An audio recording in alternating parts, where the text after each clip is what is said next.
Dr.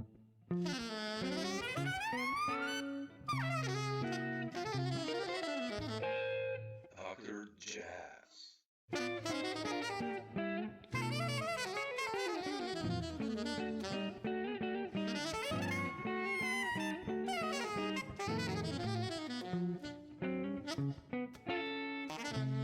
Stephen, thanks for taking the time. Appreciate it, man. Jazz. You're welcome. Uh, I have you on so many records and listened to your music for such a long time. So, and I think I've done talks with so many guys that you've played with, and Well, uh, that's entirely possible. I don't know how many records I'm on, but it's nice of you to say that. But yeah, go ahead. yeah. And then I wanted to start this talk with I really love those records that you did, like Pomegranate and the Parisia records, and Thank you. I saw on YouTube that you on Willimantic Records you led like a new quartet and also some other collective bands. And I wanted to start this talk by asking you, like, are there some thoughts of you as a band leader preparing something new, or can we expect something new as a band leader? Oh, I recorded something. Was it last year? I need to sit down and sequence and mix it. I mean, I have a Polish label that's interested in the debate for me. It just ends up being whether I go with a label or whether I release it independently. But I have recorded my brass group Knuckleball. I received local funding that allowed us to tour. We recorded at Firehouse 12 in New Haven, which is also where I recorded Pomegranate. Yeah. And we did 2 live sets, and then we stayed overnight and recorded in the same studio the next day with different groupings of 2 and 3 and 4 and different combinations of people that I asked the musicians to do with I didn't tell them in advance what I was going to do, so we just did these things. And I mean, what I've heard sounds fantastic. I just need to actually put it together and then go through the negotiations to see whether I release it commercially or independently. Yeah. So, who's the band? Who's in the band? well, it's a brass band. It's started out smaller than it ended up being, but during the pandemic, I made it bigger. So it's the central idea of the band was 3 cornets, tuba, and drums. Oh, wow, So beautiful. 3 cornets were myself, Taylor Holbynum, Herb Robertson, okay. Ben Stapp on tuba. I always had Ben Stapp. I love Yeah. the tuba. I love Ben Stapp. And then a wonderful drummer out of Boston, Eric Rosenthal. We did a couple of performances live. I wasn't completely happy with what I heard. So over the pandemic, my solution to getting more of what I wanted to hear was not to write more music, but in fact to add more people to the mix that I thought would bring a different sense of language, which pretty much worked. I added Josh Roseman on tenor trombone, and Really? Oh, fantastic. and then Sam Newsom on soprano saxophone. So whoa, okay. It's let's see, what is that? 1, 2, 3, 4, 5, 6, 7 of us. Yeah. Beautiful. Oh man, I'm looking forward to hear Josh. Actually, we played together like 20 years ago. And I love Josh. Josh is man, somebody that I've always wanted to work with and really never have. So fantastic. Beautiful. So that's been documented. That's at least two CDs. I guess we say CDs now. Yeah. It's at least a double album. It could be a triple album, because then we also brought the same engineer that I used at Firehouse 12 out to a remote location and recorded a live concert at my local art space, Real Artways. So yeah. it could be 3 albums. My friend in Poland saying I'm not afraid of a large project, and I could do that, or I could do a double album and then just release the live one as a digital download. Yeah. I'm having somebody younger than me help me set up a Bandcamp page. Believe it or not, I've never had one. So everybody else is selling my music, but I'm not. So yeah, I saw that. Yeah. There we go. Fantastic. So we'll see what happens. Oh, fantastic. Did you ever play with Herb before? Robertson? I love Herb. Well, I mean, yes, but not in any way it's ever been documented. We played We had a long run in a theater project before I moved to New York that I was straw bossing. And, I think we played in the different ensembles when there was this musicians collective in Brooklyn called Musicians of Moby Initiative. Musicians of Brooklyn Initiative. And I know that in the New Music Ensemble, we did some commissions. We did a piece by Joseph Jarman, and Herb was on that. But those things had never been commercially released, nor are they available anywhere else on the internet. So yeah, fantastic. It will be beautiful to hear you guys. And Taylor, obviously. I mean, you worked with him. So, but just with you and Herb, I'm curious how this sounds. Beautiful. Well, Herb is at this point in his life, Herb, and maybe he's always been this way, but maybe he's just more this way now. But he's completely unique. Yeah.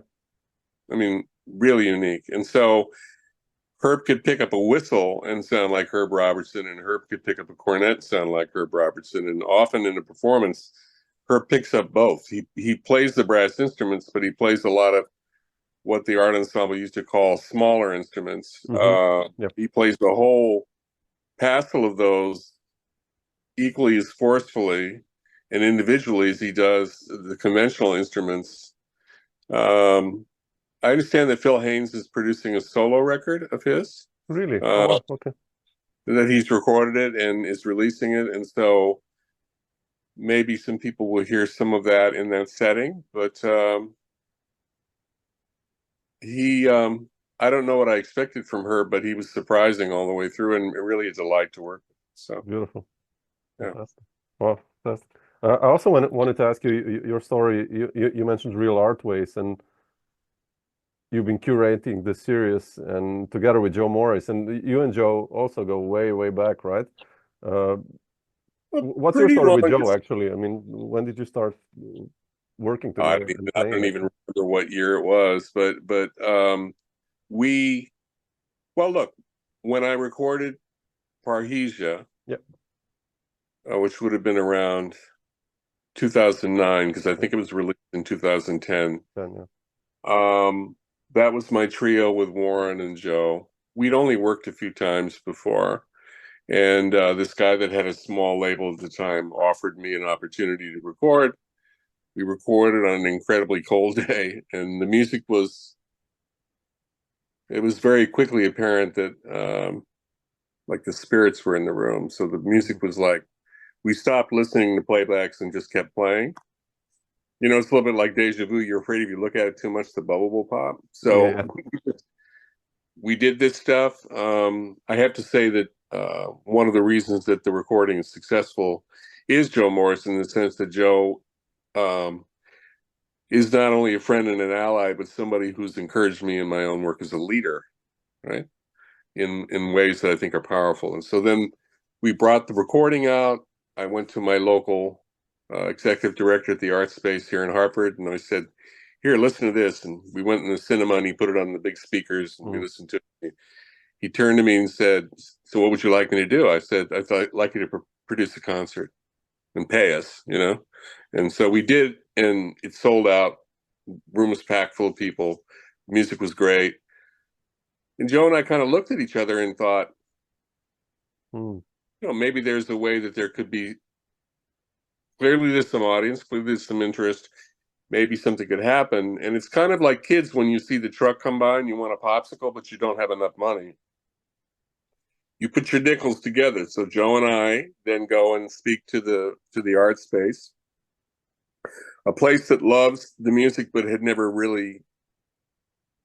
had a curator or really recently consistently presented it at the time. And we said, look, we think there's something going on, and we would like you to work with us and give us an opportunity to do something. So at that time we were doing 10 events a year. We did that for 10 years. Yes, we co-curated, although we would be honest and frank to say that the majority of the decisions about who was playing music very quickly became something that Joe did. I handled payroll. I handled publicity. I would share my opinion with him, but he led on that stuff, as he does now, because we did 6 years of that work. We took some time off. Recently, 4 years ago, he was invited by the director to come back and do something, which he has. And I believe he's going into his 4th year there now. But these are all things that Joe does, which, of course, I show up to support. He's very kindly given me a date. We did a quartet date in the first year where he invited Patricia Brennan and Tyshawn to play with him and I, and we did a quartet date. You know, we had hoped to make it into a record, but the quality of the live recording wasn't strong enough. The music was fine, but so Joe has been, you know, a great friend, an inspiration. I've learned a lot, quite literally, from Joe. I would say in some ways, after my years with Bill Dixon, that having Joe as a friend and doing all those events was kind of like going to grad school with Joe Morris. Yeah. So I'm an adult of a similar age who freely admits when they learn something from somebody else. I'm not afraid to do that. So I'm saying it for the world that I've learned a great deal from Joe Morris. Yeah, beautiful. Yeah, no, I mean those records you guys did together, and you know, he's so important for jazz guitar. I mean, for guitar, and still so underrated. I think, you know, when I teach sometimes master classes, and I mentioned to the younger generation in their like late teens or early 20s, Joe Morris, and everyone's like, who? Here in Europe, it's like, man, come on, people, check him out. You know, it's crazy. Not just on the guitar, but on bass, or but no, what I mean to say is, not just as a soloist on his instrument, but he's also a consummate ensemble player. When you have Joe in an ensemble setting, every single thing he does serves the music. He's got a deep center in making everything work. So when you have him come in as a sideman and you're recording, Joe does everything he can to make things happen. And because of the way that his mind works and his technique and everything, you can hear him on 10 different recordings, and you're going to hear 10 different sounds. And each time you know it's Joe, but he's unique in the music, in the depth of his technique and how it lines up with his ability to do things differently. He doesn't sound repetitive. He doesn't sound redundant. He sounds really like something every time he does music. I don't care where you listen to Joe. It's always going to be worth listening to, and always going to be worth listening to more than once, which you can't say about a lot of people, but you can say it about Joe. And I think it's important when we're talking about Joe to talk about the fact that he, as well as being a musician, he's equally as important and influential and transformative in the music in his work as a teacher, as a professor at the New England Conservatory, and in his writing too about the music. His book about what he teaches is a life-changing thing. Everybody should read that and explore it. If I was 20 something, I'd go to school and study with Joe. I'm not 20. I found another way to learn from him. So no, but it's true. I absolutely agree, man. I mean, it's so unique. So yeah, for the musicians out there. And I'm lucky because he's in my home state. He's here in Connecticut with me. We're local guys. It's great. Do you guys play a lot together still, or to meet, or not as much as we did? Not because we don't want to. I know that Tom Varner, the French hornist, is coming out from the West Coast in Seattle, and I know that Joe has a studio attached to his home, and that we're doing a recording date that Tom has set up with Joe in Joe's studio. So I'll be recording with Joe and Tom Varner. Oh man, say hi to Tom. I will. Actually, I mean, I love those guys. Yeah, and I haven't seen Tom in, gosh, I don't know when. I mean, and so I was happy to have him ask me to participate. So something's going to happen in September. We'll see. Beautiful, man. I wanted to ask, you mentioned Bill Dixon before, but if I just go back a little bit, what happened prior to Bill Dixon with you? Like, what got you excited for the music you play, actually? I mean, if we talk about improvised music, did you have a moment that you said, like, shit, I want to explore this, or? Oh, I know when it happened. I mean, I grew up in northern Wisconsin. I as a student, was very talented on my instrument. I had a lot of natural ability. I also had, for about 6 years when I first started, I was fortunate to teach under the head of the brass department at the University of Colorado, just through happenstance, really. And so a lot of my foundation comes from my early studies from the age of 8 until about 14. And then when I left high school in 1973, I went to art school to learn how to be a printmaker. Okay. And then that first fall, hitchhiking north to see my grandparents in Vermont, we stopped at Bennington College because my friend was a potter. He knew somebody there doing pottery.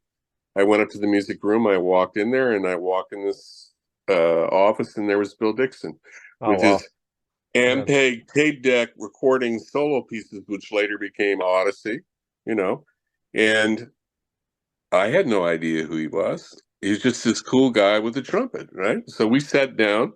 He asked me to play. I played. We talked. He asked me different questions. I still had no idea who he was. I was busy listening to Miles Davis or different things. Went back to school, and then sometime during that fall at a local coffee house, there were 2 people. One of them was David Garland, who records singing and playing his own music. Also was well known for a remarkable radio show on WNYC for years. And they said, well, come in and sit in with us. So here's somebody else my age on a drum set. And then there's another guy playing saxophone. His name escapes me at the moment. And they said, well, you can come and play with us. And I said, okay, what key is it in? And they said, there's no key. And I said, so what's the time signature? They said, well, there's really no time signature. And these guys were like throwing boxes of type on their instruments. And so it was like, very, I guess, experimental. I wish I had a recording because God only knows what that playing in that moment sounded like. My insides probably came out through the horn. I have no idea. But at age 18, art schools are hotbeds for musicians. I mean, at the same time the Talking Heads were there being born into a band, there were a lot of different musicians around. And I played with these guys. And from that point on, all I could think of was improvising. I had no idea what I was doing or where the door was or how I should begin anything.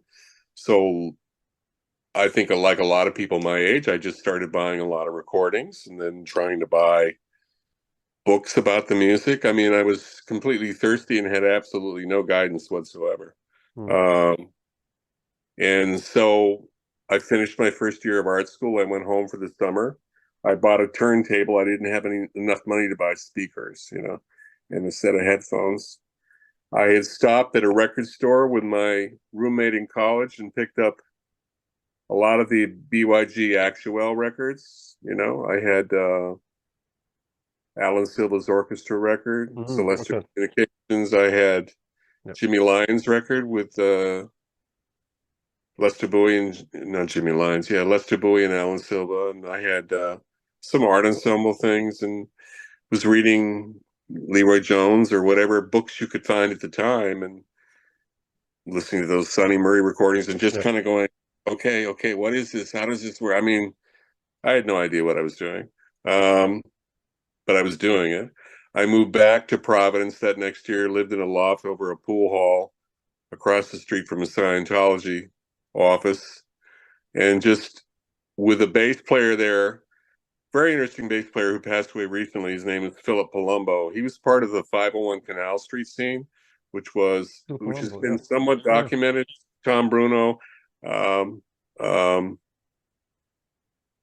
Blairman, and I met Jean Lee in that building. She was house sitting David Ware's apartment, and Jimmy Hops was there. Ellen Christie, important to say, Ellen was there. Ellen and Tom were there, and they had a duo. So through him, early on, I met a bunch of those New York people, even while I was living in Providence. Just started playing. I mean, no one sat down and explained what to do, so you just had to try to, in a very primitive way, is the way I would describe it, self-describe it, just try to do something. And then also look for someone to teach. I, through that same friend, arranged to have lessons with Roswell Rudd. And by the time I got down to see him, his wife at the time had a club on Canal Street. It was downstairs, and I went down and listened to him play with his band, which was Sheila Jordan with Hot O'Brien and Cameron Brown and Bieber Harris on drums. They were doing the songs from Flexible Flyer. So I waited till they went on break. And he came over and sat down in the booth and he said, well,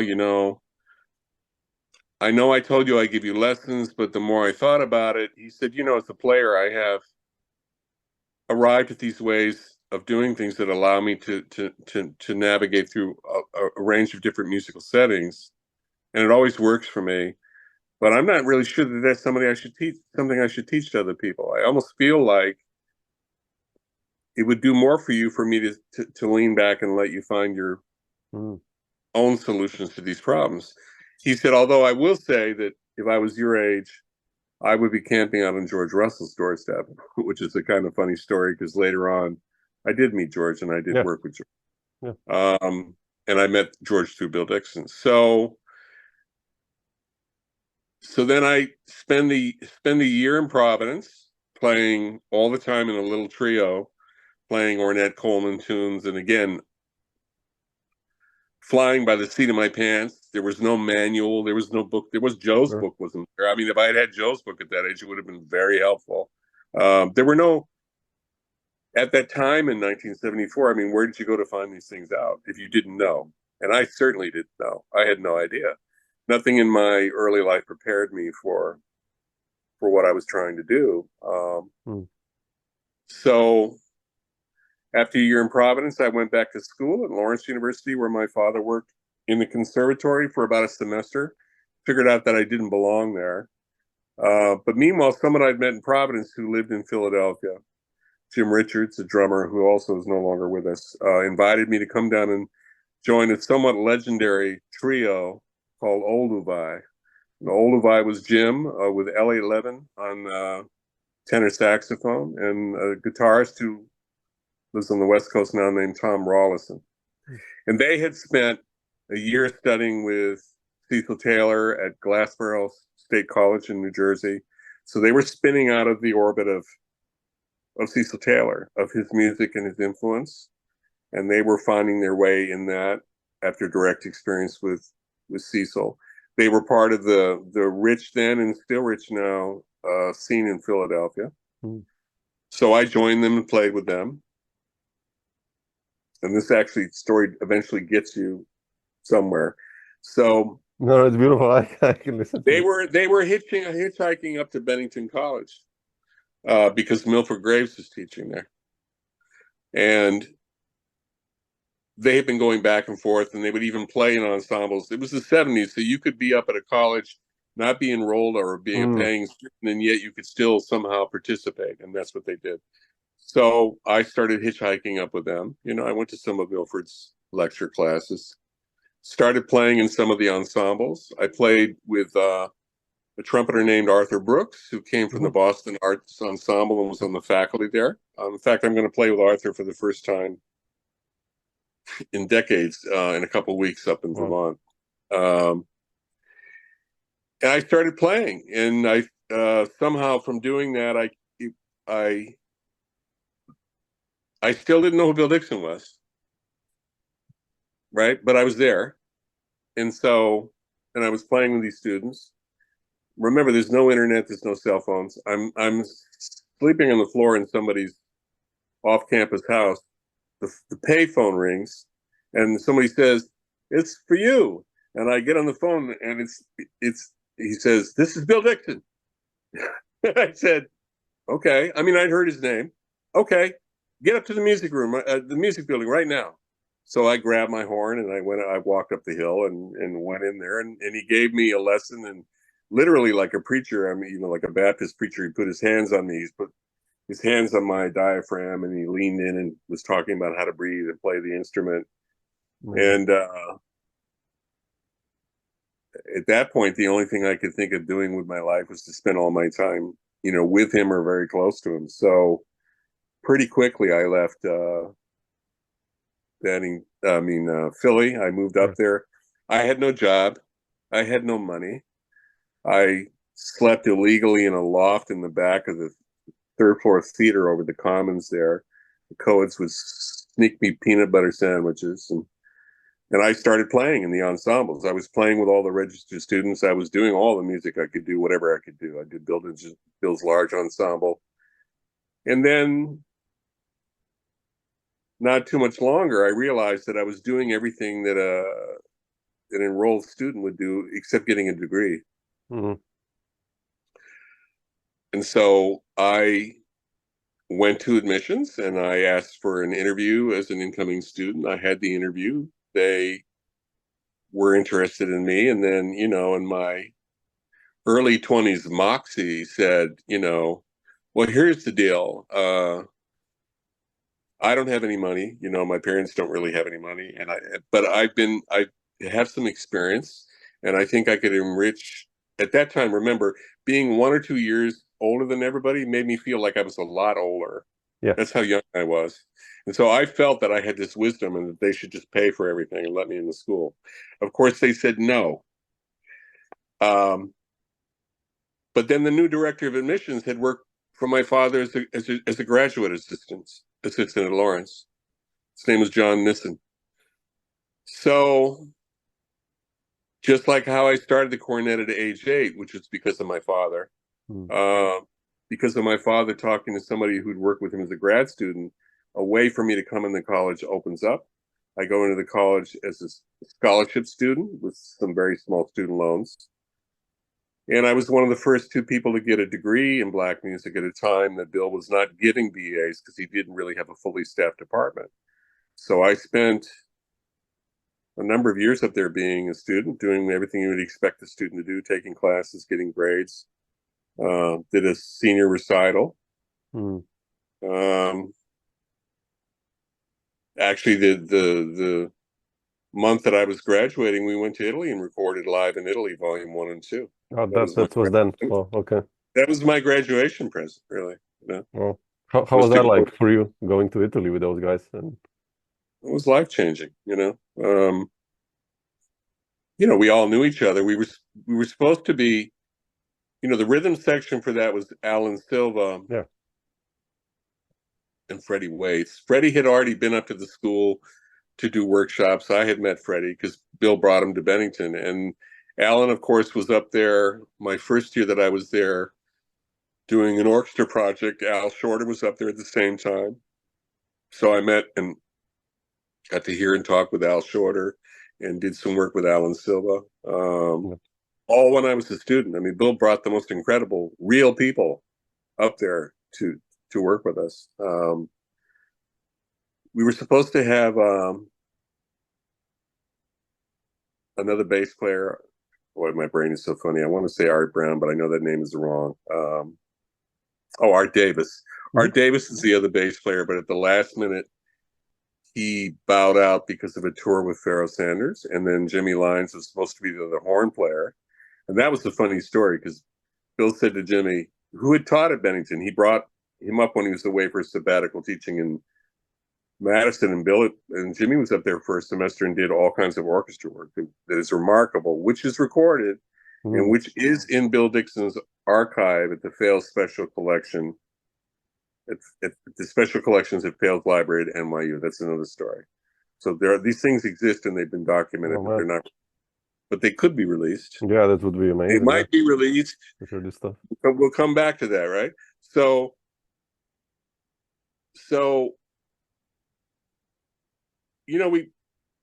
we flew into Milano. We went up to Verona. We did some run-throughs, and then we played. We had run through some of the material. We did a small Italian tour down the coast. We went from Verona and the jazz festival, and those were the people that brought him over, who invited him. I mean, it's the first time he'd been over there for a long time, and I think he did not say yes the first time, but finally said no. We went over there. We went from there to Viareggio, to Padua. Played in Firenze in this outdoor festival. It was incredible. That's where Bill met David Murray. David approached Bill and had a conversation with him. It was very nice. And then we landed in Milano, where all the recording went on for Black Saint and Soul Note, in a small studio that they did for all their stuff. Did that. followed him to Paris. We were supposed to work in Paris, but none of that work came through.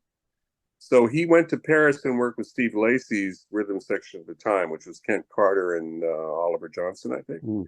And we all took our money from Italy and followed him and stayed in the Algerian quarter and ate couscous and sat in with his band at night and had experience there. And I went back to a normal life in Vermont and started finding my way. About a year later, I was invited to be an artist in residence by Bill in the Black Music. Wow. And then I took up there for about a year. And then in 1982, I just felt that to continue to grow, I needed to go somewhere else. I needed to go to the mythical big city. So, so I moved to New York City, Man, okay. How was that like for you in New York, those initial years? I mean, well, good. I mean, I still was 1982. How old was I? 20, I don't know, 27, something like that. I think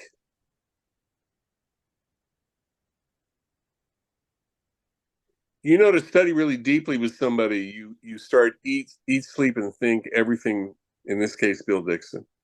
I might try to walk like Bill. I might try to talk like Bill. I might try to act like I'm thinking like Bill. Not just on the trumpet, but he was such a powerful influence in the music, but also the way he carried himself and the way that he did a lot of different things and he was very charismatic and irresistible that I was so deep in that I believe and I don't think I understood this till later, that when I went to New York, in many ways, I still hadn't found myself yet. I was still a young person, heavily under the influence of somebody who was older than me, who talked as if he was older than me, who thought as if he was older than me. And as the phrase goes, I mean, I think at a point I had to kind of burn the Buddha to both find myself and then to begin to have an authentic post-instruction adult relationship with my teacher and with my mentor, which was what the rest of my life with him was like. I had to stop being that college student. I don't think I was until I went to New York, and then it took a bit of work to work through that and find that. But I mean, I worked with different people. That first summer, George Russell was rehearsing. I had saved some money. I wasn't working. I thought I was going to be teaching at Bennington in the fall. That didn't materialize, which is weird, but I'm not going to talk about it. And so I went to Air Studio, and Fred Gillenham's studio over below 14th Street, and I started standing behind the brass section and watching them rehearse. Partly because Bill would talk about going to Dizzy Gillespie's big band rehearsals and doing the same thing. Wow. He would stand there, observe the rehearsals, look at the parts. He knew all that music because he went and watched the rehearsals. So for me, hearing that George Russell, remember Roswell Rudd's advice, right? Was rehearsing. He'd been doing once a year, a week at the Vanguard and doing his complete catalog. Wow. This is the third year in a row that he did it. So I knew Stanton Davis. He'd been to Bennington.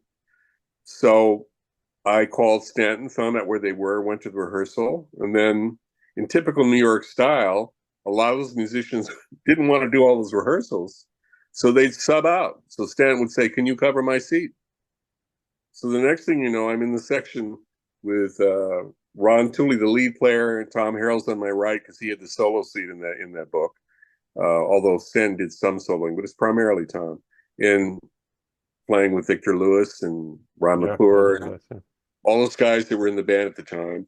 They were preparing for a European tour. So I did a bunch of rehearsals. I think subliminally I was waiting for someone to break their leg and for them to put me in the slot and fire me out of the cannon, which in a way they did. They went to Europe and they had the experience they had. I'm not going to talk out of school about that, but the relationships between everybody were, let's say, complex, Sure. It's important to say, because he's still alive and I think under-celebrated, that in George's music, that Stanton Davis was George Russell's Johnny Hodges. Okay. I'm going to say it again. Stanton Davis was George Russell's Johnny Hodges. And he's that important. I mean, if you think George Russell means anything, and you think not just the concept, but what he was doing musically with the orchestra work at a point means anything. And some of the small groups, you're sleeping on things heavily if you're not also calling Stanton Davis's name and wanting to know more about that. But that's a whole other conversation. So when they came back, Stanton had double booked himself, and he was in Black and Blue, I think some Broadway musical. He had Broadway work, and the show overlapped with the start time at the Vanguard. So he said, look, I want you to cover the first set all week. So I said, all right, fine. You know, I practiced music. I was ready to go. So I started that. At a point, George decided that he wanted to rotate a couple of other people through it. Like Ray Anderson came in to cover one of the trombone seats. Brian Lynch came in and switched out with me. I actually talked Brian and Ray. I mean, I went to a hotel room over with George, and after listening to him talk about the band book, I pulled these guys over and I said, look, here, over here, this cue is wrong. This is what it should be. I mean, Bill trained me really, really well in doing orchestral work. And so I understood how to actually talk somebody through a book, correct the cues, and I basically oriented both those guys, and they came on the set and started doing the work. And that was an experience too, because I thought I was going to get all the work, but I didn't. So, yeah. But, and I'm not even being critical. I mean, it was the experience of a lifetime to be on the bandstand doing anything with George Russell conducting us, to talk to him backstage afterwards. I mean, I'm still in touch with his wife. She's transitioned all his materials and his archive down to the Library of Congress over the last few years, which has been hard work, hard in a lot of different ways. But Alice, his wife, is doing remarkable things to ensure the safety of all of his materials in a place that matters. So she's doing archival work, not unlike the archival work that we did with Bill, like the debate about where his papers should go and the recordings and everything. And they're down at NYU. I think we need to do some work illuminating the archive, but the archive is safe. Okay. So anyway, that's a long and rambling answer to a simple question. No, man, come on. But that's kind of, you know, and then I moved to Connecticut in the early 90s, right after I had run my own festival in Brooklyn and presented people. I worked as a public school teacher, so I had some money.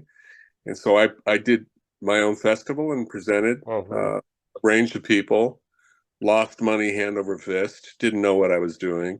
The last 6 to 8 months before I left New York, I had been working with Bora Bergman, the pianist. Sure. Yeah. And through him was connected with Derek Bailey, who was coming to New York to do a company week.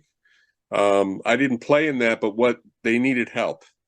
And I was a very helpful guy. I still am a very helpful guy. And so I got involved with some of the PR and the coordinating and helping that work at a place called New Music Cafe at Canal and 6th Avenue. And through that, the young man who had been booking things there was heading out to Tibet to go climb a mountain and be spiritual. And so he said to me, look, I'm leaving and the owner needs somebody to run this, and maybe that's you and you should talk to him. I've told him about you, you know. The guy that owned it was not a very nice person, but he also had money and he was allowing the music to be there. So I'd never run a club in New York. And so I did that for 6 months on top of my full-time job, teaching at PS $3.99 in Crown Heights. I taught at that point art. I taught drawing and painting to little kids. And because they destroyed the music system. You didn't want to teach music in the public schools in New York. So I taught art. I had an art background. So I brought all these different people that were interesting to me. I mean, I had stayed in touch with Andrew Hill, who was also on tour with us in Italy. Oh, really? Oh, man, beautiful. And I would call Andrew all the time. He was living out on the West Coast with his wife. I called him when he was up in Portland working. He wrote a piece for orchestra. So I would, several times a year, I'd get on the phone and talk for hours with Andrew, and talked about coming to New York. So I did. He came before I presented him, but for 6 months, a lot of things happened there. And I should really write about that and document it. I wanted to ask you if you have that written down or I documented. mean, I have it in my brain, and I am gonna retire from my full-time job in January when I hit 70. So I'm gonna have more time to work on a couple of different other kinds of projects besides music. I came up to New York in the early 90s, and you know, while I played with a lot of different people and done a lot of different music, I think it's fair to say that as an individual soloist and as an improviser, I was never completely satisfied with what I did. How come? So I just didn't like it. That's the easiest way to answer your question. So I took a year or two up here where there wasn't much going on, and I started from scratch. I started building language by studying intervals, interval by interval, paired intervals, and I started understanding vertical form and also language and line, studying intervals. Around that same time, I was going back and forth to New York and teaching at Harlem School of the Arts, thanks to J.D. Perrin, where I taught music, but also visual art and a couple of other things. He asked me to be in his group, which is called Spirit Stage. The record's out of print, but if you could find, and it's not on YouTube, but if you could find it, man, I find that. I love JD, man. It's an incredible record because it was like JD and me with Tony Cedrus playing like accordion and Brad Jones on bass and Warren Smith. Oh man, Louise, Kelvin Bell played some guitar and a couple of things. Bill Ware on vibraphone, you know, the virtuosic Bill. It was a beautiful group. We did a lot of things at the Knitting Factory. The World Music Institute presented us. We went out to Mills for a semester when JD was out there. Played not a semester, but we went out during the semester he was teaching and played. And what I learned from JD's group, besides being able to apply all this stuff that I had developed, actually, right before I worked with JD, when I moved up here, I met a guy who still is here, whose name is Mixashawn Razi. His brother's Rick Razi, the bassist. He's a tenor player. They had the Afro-Algonquin Society in the 80s. It's on the Moors music label with Rashid Ali. And so I met Mixashawn, and he said, "Oh man, we should play. We should do some play some tunes." And I said, "I don't want to play any tunes. I want to learn your music." So I played uncharacteristically, because usually his bands he would be the only horn player, but I played in the quartet and then a quintet with Mixashawn doing his music for maybe a year or so, and learned a lot from that as a sideman and also soloist. JD. So I found this new way to move and this new way to play. I think there's really good early evidence of what I was doing on JD's recording, because it's a recording that I have deep pride about. I mean, it's produced by the wonderful Bruce Purse, which is another story. And so, you know, let's see. So 2005, I was born in 1955. So 2005, we 55, 65, 75, 85, 95. You're 50. Right. So in my 50s, I start trying in different ways to have a group. Oh yeah, I wanted to ask you that. Oh, yeah, when did you start band leading? Yeah, okay. Around that time, you know. I mean, I had one of the first groups I had was with using Brad and Warren from JD's group. I had Gene Lee and David Tronzo. I mean, none of these things were ever released, but I started trying to figure out what I wanted to do, and that went through a range of different phases. I do have an unreleased album that was supposed to be on Hat Hut that I recorded in 2005 with a quartet that was Mario Pavone, Warren Smith, and the guitarist Alan Jaffe. At that time, I was writing pieces, and we also did like things from the literature. So I did an arrangement of an Ornette Coleman piece and a Johnny Cash piece, and it's a beautiful album. It sat in the can. It had art for 3 years, and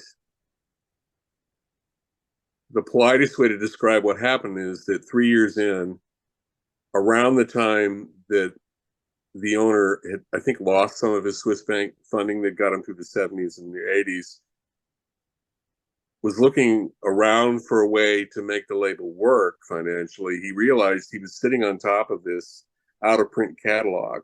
Yeah. And he began, and has now done a great deal more of that, re-releasing things, you know.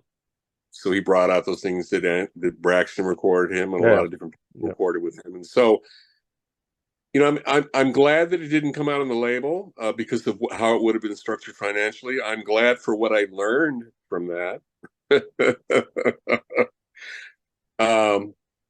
And so my first record ended up being the second record I recorded, which was Parrhesia. Parrhesia, yeah, interesting. And we're going to go back to Joe Morris for a minute, right? So I played at a little place here with that trio. And I had my little pieces of music, you know. And everybody's playing pieces of music. And Joe's being very polite and playing the pieces of music. And so we're out on the sidewalk, and he says to me, he says, well, you know, more and more, the only thing I'm interested in right now is just getting together with people that are my friends and people that I know and just playing music. What he meant was playing free music. Now, it's not like I was a stranger to free improvisation, or whatever we want to call it. I like Joe's label, free music. I think it works really well. Mm-hmm. I had explored that in the 70s when I was first learning how to play. It's not like I'd never done it before, but I was at a different place in my life. And certainly a different place with what I understood on the instrument and what I was able to do. My capacity changed. And I was playing, for God's sake, with Joe Morris and Warren Smith. I mean... Yeah. You know, if you can't create something beautiful while you're playing with those two people, you have no business being in the room with them. I mean, I think one of the axioms, if you're going to grow as a player, is to surround yourself by people who are better than you are, who are more experienced than you are. And these were friends of mine, but their capacity certainly challenged me and raised me up. And so, from him saying that to me, that one remark, it's funny how these things go into your mind and you have these realizations. He said something to me that then opened up. He planted this seed. Knowing Joe, he probably knew what he was doing. And so when I got an invitation to play, we just went and played. Now, as my teacher taught me, it didn't mean that even if you don't have parts, you're not a leader. There's always a leader. And I was the leader. It didn't mean that I didn't indicate something. So for certain priests, I might say, Warren, I want you to start on... Behind his kit, he had a hanging bass drum and a whole wall of gongs and metal. And so I said, we're going to start this, and I want you just to start with that bass drum. And Joe, wait a minute, let's just let Warren... So I might say a little thing that would launch us in a trajectory. And then, like a lot of people that I admire do, whatever I did, I also led from my instrument. But I will say that musically, again, Joe's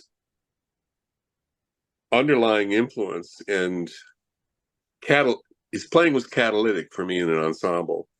He created, along with Warren, created these situations which were just, how could you not want to just coruscate across the top of that and weave beautiful shapes and sounds? How could you not be inspired by the company? So I was fortunate to be in the room that day with those guys to make that record.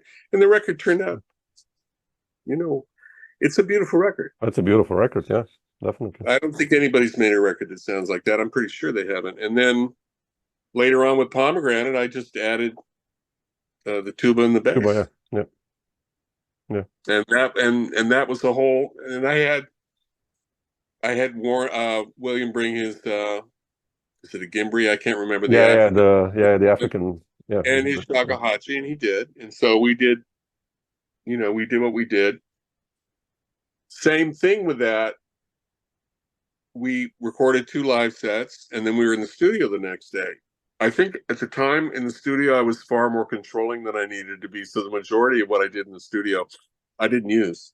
I used two small pieces. So it's funny, years later now, 14 years later, I come back with 13 years later, I come back with my brass group, same venue. And I remember what didn't work the last time I was there. So we recorded the 2 live sets. Everybody stayed in the apartments upstairs. It's one of my favorite places on the entire planet to work. And then we were in the studio the next day, but my approach to guiding everybody was completely different than it had been 10 years ago. I mean, deliberately. And I didn't want people to know in advance what they were going to do. And well, so once I mix that and agree to release it, people will hear. That's what I'll be doing the rest of the year, and hopefully by early next year it'll be out. So, I mean, there's a lot of people asking for it. I mean, the music's there. I just need to do it. So, yeah. I guess I'm not a careerist. I'm not spitting out albums every 5 minutes, you know. Are you thinking of releasing also this first unreleased album somehow, or? Sure, I've always thought of that, but then I've been more focused on releasing something new. It's ready. I mean, what I could do is, I'm working with a wonderful French horn player down in Philadelphia, Aaron Pond, and he's going to help me set up a Bandcamp page. So what I could do is what a lot of people do, which is just release it as a digital product without having to deal with design. I mean, I still love objects. I know I'm kind of antique in that sense, but I don't mind the digital downloads and everything, but I still think of everything as an album as opposed to individual pieces that you can then. It's conceived that way, it's sequenced that way, and so I still want to. And I mean, if anything, I might do a short run of LPs and also CDs, and either is limited. I don't know what I'm going to do. It all depends, you know. No, but beautiful. Yeah, you have to get it out. I mean, it sounds wonderful. So already by describing. Yeah, it should be. I mean, look. In all the years leading up to that, I did different versions of Knuckleball at different places in New York. I mean, I did Knuckleball at Real Artways with Dan Klukas, who's a cornetist from the West Coast. And then the rest of it was the same. I had Taylor, I had Ben, and I had Eric. So we had done earlier runs of it. We never, it was all development. So I did it in New York with this wonderful trombonist, Ben Gerstein, and Kenny Warren, one of my favorite young living trumpet players. Kenny Warren. If you don't know about Kenny Warren, you need to listen to him. Oh man, not just a beautiful player, but a balanced human being, and that balance comes through his work.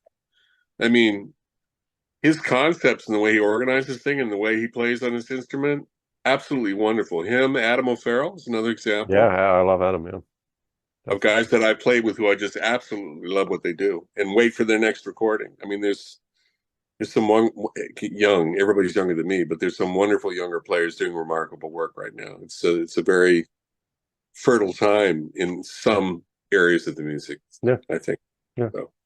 How did you, speaking of younger players, how did you connect with this younger generation? You know, with Tyshawn, Jörn Pillers, and with Taylor. Did they discover you, or did you connect with them, or like what's your relationship there and story? There's a couple of different answers. When I was early in the 90s, living up here, there's a bass trombonist and tubist, Bill Lowe, who lives in Boston. Taylor had met Bill when he was in high school, and around the time that Bill sent Taylor to me, Taylor was a student at Wesleyan University. Okay. Probably working on his BA, I don't remember. And he said, listen, I'm working with this young guy. I think he needs some lessons, you know. So he came over to my house. He didn't need very much. I showed him a few small things, but he knew what he was doing, you know. So with him, I did what some older players had done to me and said, listen, why don't you get a gig and let's play some music together? So we played. He and Bill and I opened for Sam Rivers Trio at a little place called the Middle East in Boston in the early or mid 90s, and we had a good time. So we added drums and tuba. We had this group called Paradigm Shift, which was a co-op group kind of led nominally by Taylor and I, with Bill Lowe on bass trombone, Joseph Daly on tuba. Initially, it was with Ferone Aklaf and Sid Smart, but then we replaced Ferone with Warren Smith. So it was Warren and Sid, along with the brass, and we did tons of residencies, theater projects. We did one live album recorded at Real Arways, and did that for a number of years. Played in New York, played in Boston, worked a lot. So I knew Taylor from that early introduction, then from working for years in that group. So there was a point where, I don't remember the year, but he was doing this bicycle tour. He had this idea of having a cornet on his back and getting on a bicycle and like traveling through New England on a bike, and everywhere he'd stop, he'd do a concert, right? And so the place, when he stopped and he went for miles, he went through multiple states. It's you go and look at Taylor Hobynum. I have to check this out. I didn't know that. Okay. No, you should read about it. You'd love it. So it was a really brilliant thing, because not only was it musical, it was a brilliant marketing ploy, you know, because it got him talking. How do you get people to talk about your work? You do something. Sure. And he tied it to climate and the ecology. And so it was, you know, and it was genuine. I'm not saying it was artificial. It wasn't. So the date he had in Hartford at Real Arways, he and I and Tyshawn played. And at that point, Tyshawn was also a student at Wesleyan. Taylor had probably graduated, but now Tyshawn was at Wesleyan University. So I met Tyshawn in a trio with Taylor. We had a great time playing together. Later on, when we were doing the series with Joe and I, Joe brought Tyshawn up and we did a trio, or just Joe and Tyshawn and I, which is a lot of fun. I played on Tyshawn's thesis concert, which is all through composed modern music. So I got to know him through that. The trio that I then had an offer to do something in the museum, so I hired Joe and Tyshawn. Joe played bass, and we played, it was called the Button Trio, because we were playing in a room that was a collection of buttons at a museum in Waterbury where they made buttons. Okay. So we played, it was great. Tyshawn had a week-long residency at the Stone and said, would you like to bring that trio down? So we played again at the Stone. There's a video of that, and it's quite beautiful. I have to check it out. And I wish that we had made a record with that trio. Yeah, man. That was the group that I wanted to bring forward as a trio. But by then, Tyshawn was already getting busier and busier and he's doing so many different things. He's a remarkable person. So we never got to record that trio. I mean, I'm glad I got to do the recording Pillars with him. I was included in that, and he very generously featured me on a lot of the work we did. He wrote a piece for alto horn. Nobody ever had written anything for me on that instrument. I brought he loves low brass, so I brought my E-flat alto horn, and he wrote a whole 3-4 pages of music and did. I mean, he did wonderful things, and I think I can honestly say he's a friend, although I never see him. You know, we do stay, social media being what it is, in touch. We did that thing recently that Joe put together. I'd love to play again with Tyshawn anytime, and I know that I will, but it's just a matter of life is so busy between professional life and his family life and everything, you know. So, but the younger generation, it would be fair to say that here we go, Joe Morris. So during the first 6-year arc that we were doing collaboratively, that he was leading on, in the last several years, increasingly, he began to invite younger musicians that he had met as graduate students or in those circles. And basically, his whole idea was to bring these young musicians that nobody knew down here and introduce them to listeners. And so I met all kinds of remarkable young players who I never would have met otherwise. You know, Joe, in a way, through his teaching, I sometimes feel has a connection to the Fountain of Youth, because he's constantly immersed in contact with younger people, guiding them, teaching them, letting them fly out of the nest and do these things. Almost all of his students are remarkable in some way. I mean, you look at, and many of the people that have gone to study with him already knew how to play before they got there. I mean, look at someone like Brandon Lopez as a good example, or Jamie Branch, or Jamie Branch. Jamie could play when she went to study. She did even more after she left.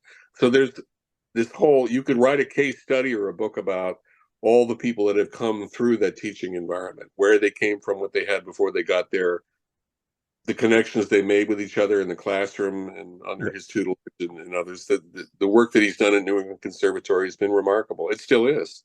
And I think, and here's another thing that people should talk about and maybe document, I think because of that deep commitment to teaching, because of the deep commitment to teaching that hides nothing from these young artists, that holds back nothing as if it's a secret from these young artists. These young artists that really embraced it and have the capacity are remarkable, and they've gone out to do remarkable things. And so his teaching has had as much of an influence as the music as his playing on his instrument has, you know, in a different way, you know. I'm a big, as you can tell, I'm an admirer of that. So it's so important, this not holding back anything. And you know, sometimes people are like, there's that they want to reveal everything or whatever. But I think he's so open and just I think that's important. He is. He's one of the few, or maybe the only person that I know who's taught very clearly out of 3 different columns, out of a certain aspect of Cecil Taylor's work and language, way of moving, the unit structures concept. He is waded into teaching harmonics and that aspect of what Ornette does, and in a way that I think is clear. When other people talk about it and maybe are not clear, he's, I think, clear, and his students understand it.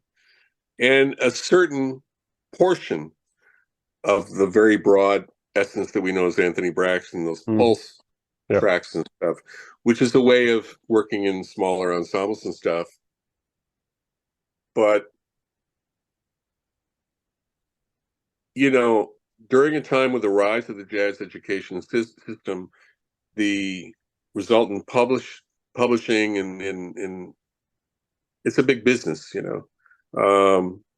But it's also really an orthodoxy, also rigid, and also in many cases very, very limited and limiting. And it raises the question about how you can teach and keep the music a living thing rather than a repertory thing. Maybe that's unfair of me to say so, but it feels that way.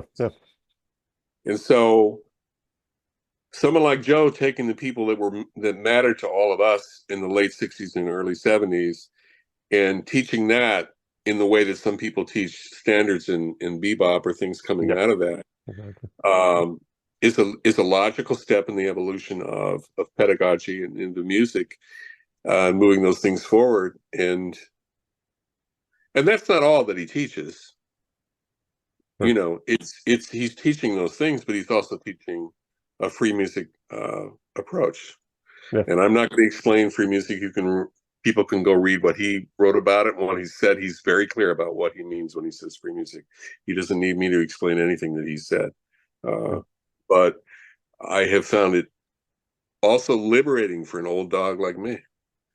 The clarity of his stuff, and then sitting side by side with him and what I've learned playing music with him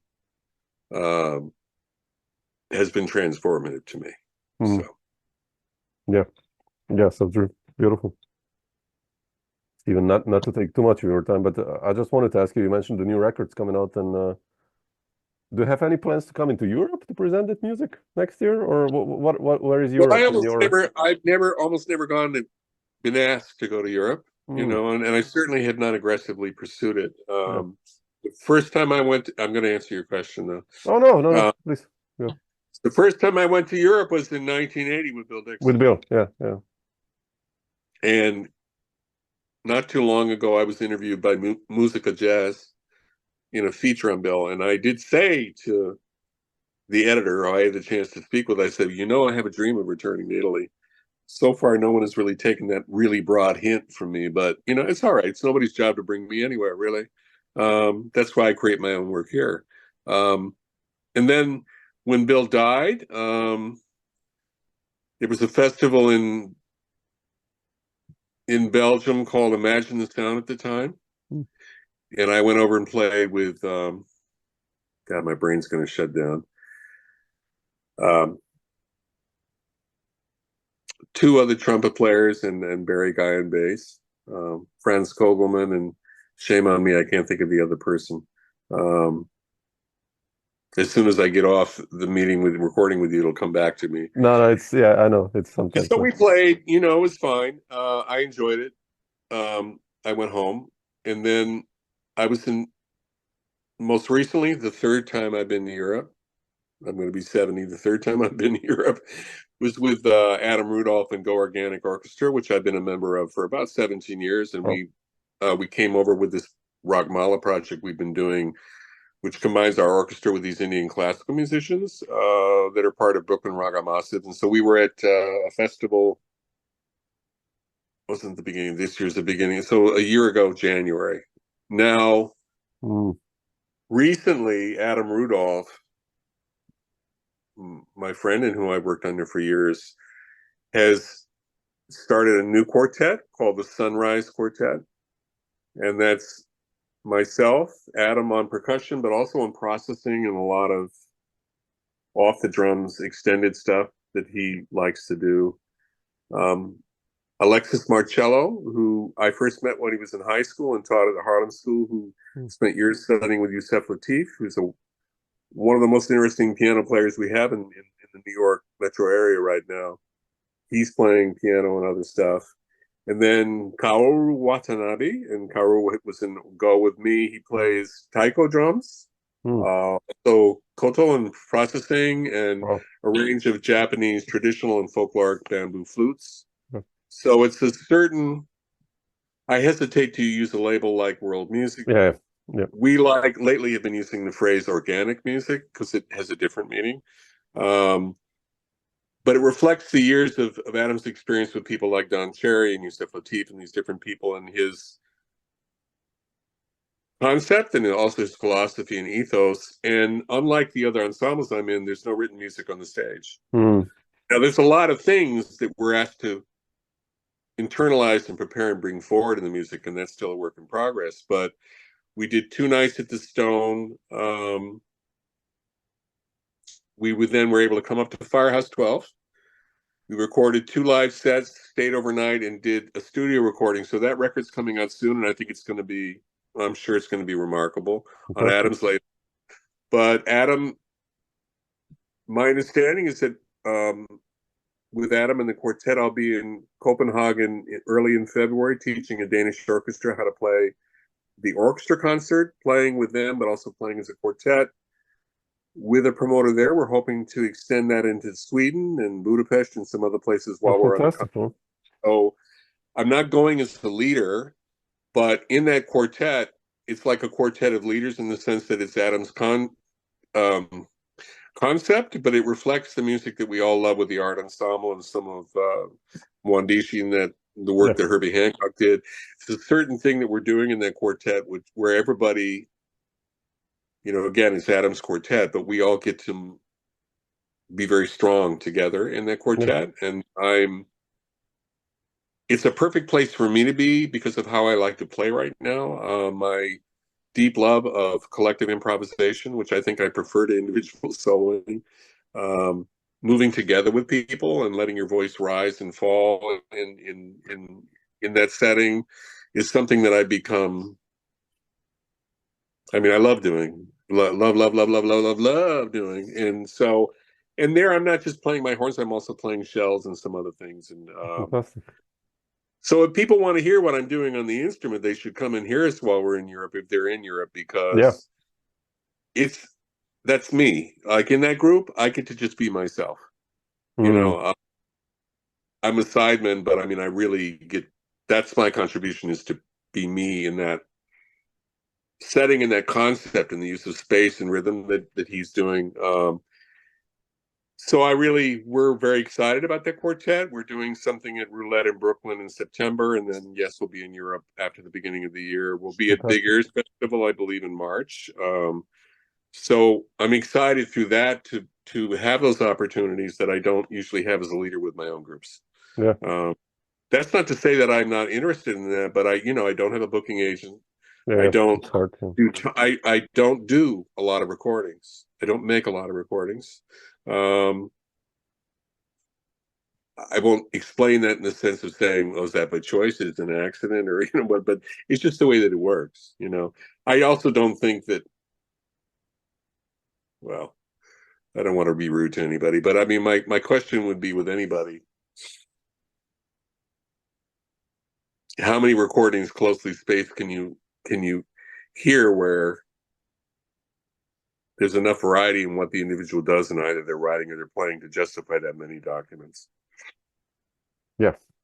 You know, I know and what that's you mean. as far into that as I'm going to wade, but it's just like, you know, right now it's easy to do these recordings, particularly if one's doing them digitally. And I think it's great that there's more music being released and people are sharing their voice and everything. But I think, at least for me, there's something to be said for not overdoing it. That's not to say I wouldn't like to do more. I have a lot of things. I mean,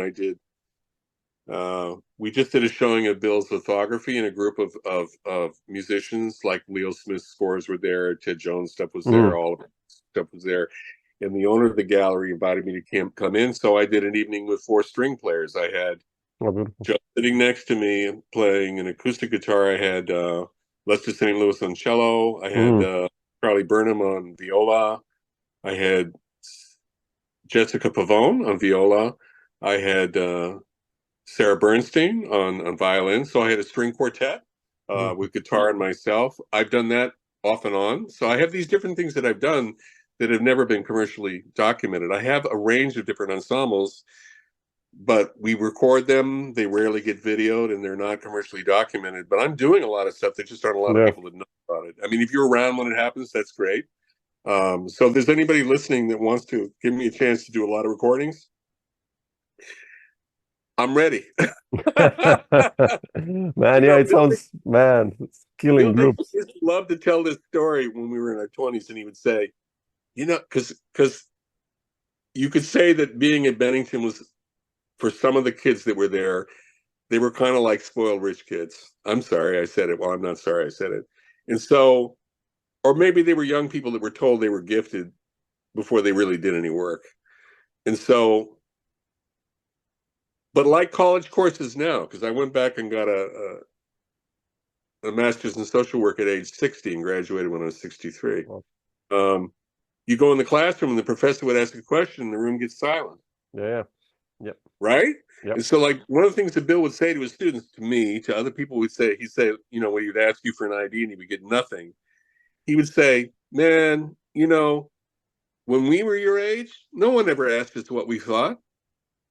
No one ever asked us what we wanted to do, what we'd like to do. He said, but you know, what's different from us and you, he was saying to us at the time, was we would sit around at home in our rooms with our friends, planning what we would do if anybody ever offered us the chance to make a record.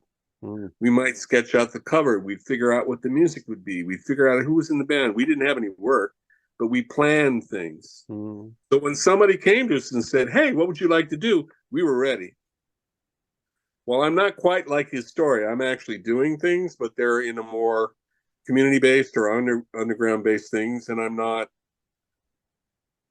aggressively documenting them. I also think it's important for people to be paid when they work. So, like, I like to try to raise money and pay the people who work with me, because I have a thing about labor standards. So, so I'm, for myself, safest way to say it, not so interested in casual documentation, although there's plenty of videos. You mentioned seeing them online. When you go back in YouTube, look at the knuckleball recordings. Yeah, I have to check this out. Yeah. And also on the same series run by Stephen Gauci, I did a quartet that Joe Hertenstein asked me to play with him, and I agreed as long as I could haggle about the musicians. So we did a quartet with Joe on drums, Shoko Nagai on accordion, electric accordion, and Ben Stapp on tuba that's slamming. There's a whole set of that. There's at least 2 different sets of knuckleball with the remarkable, also extremely unusual Ben Gerstein on trombone. There's some other earlier knuckleball stuff. Is it all perfect? No, these are recordings of live gigs. There's nothing edited. It's there, you know. So there's a certain amount of that stuff that's there. Fortunately, most of it's recorded well enough that you can hear everything and that it's musical. And I think the music is There's some beautiful stuff on YouTube that's been recorded, you know, in the field, including that trio with Tyshawn and Joe. If people haven't listened to that, they should listen to that. It's called the Button Trio, and it's really quite beautiful. And at the time, it's a really good documentation of what I was doing at that time, because it was just a trio, you know, just bass and drums and me. Yeah. So, yeah, I mean, I'm hoping, like, I'm going to go have a breakfast meeting with the head archivist at NYU, and I have this idea that maybe part of my retirement years would be spent digging into Bill Dixon's archive and inviting people to interpret parts of it and editing and publishing parts of it, working with his widow on getting more of the recordings out, creating a website, and just literally, there's all these different things about him that people just don't know. And they really don't know anything about how deep his teaching was. And he was equally as important as a teacher as he was on the trumpet, as he was as a composer and organizer of music. It's his third column that is extremely... But here's the gift from Bill. Like Louis Armstrong, maybe not as extreme as Louis Armstrong, who would record conversations at his house, Bill never went anywhere without his Sony portable cassette deck, and he recorded every class that he taught. Man, wow. The lecture classes, we would meet Thursdays and Fridays and have 3 or 4 hour long rehearsals. Students would come and watch us. It was like a theater piece.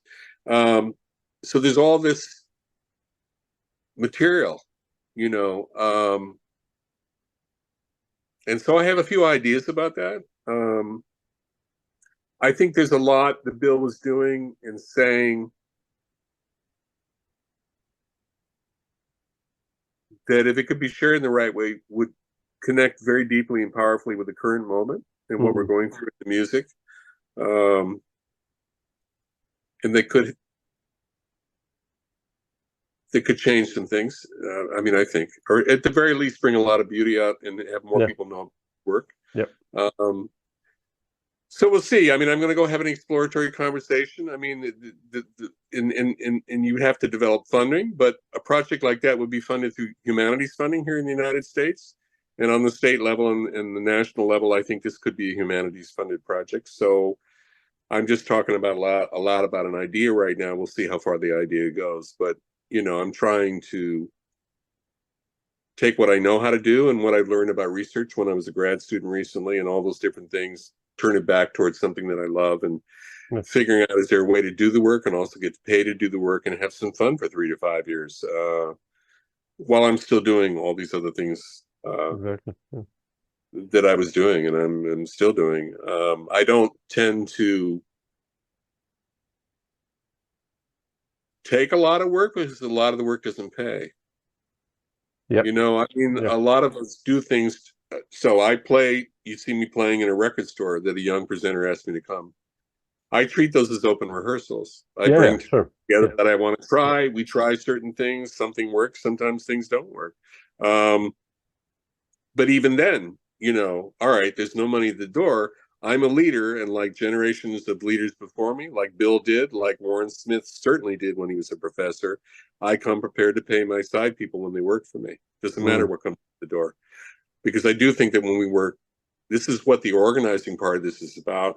This is what creating the series at Real Art was about, was creating work that was artist-driven in a frame that honors the art, the work, and also, from a labor perspective, treats it as cultural work, and workers should be paid when they work. So I do think also that there's a lot of people that complain about what is or isn't happening in the music. I mean, it's kind of convenient for me to say this and maybe a little cheap, but it's true, which is because we do live in a culture of complaint sometimes, certainly in the music, about what isn't happening and what we deserve and what should be happening. But what musicians have resisted for a long time, and I mean for decades, you can go back to the Jazz Composers Guild in the 60s. This is an old story.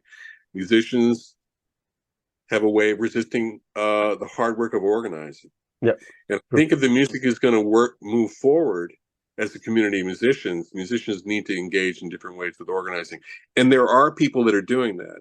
I'm not saying that they're not. Regionally, there are different people doing that, but there needs to be more of that. And here in New England, where we are, that's what the work at Real Artways was about, was about creating a work environment. And Joe is, as he did before, still doing that. And it's important because it's important. It grows audiences. It connects people with the work. So both when I lived in New York, where I did my own festivals and booked my own things at CDBG's gallery or whatever, I do the same thing here from time to time, you know. So yeah.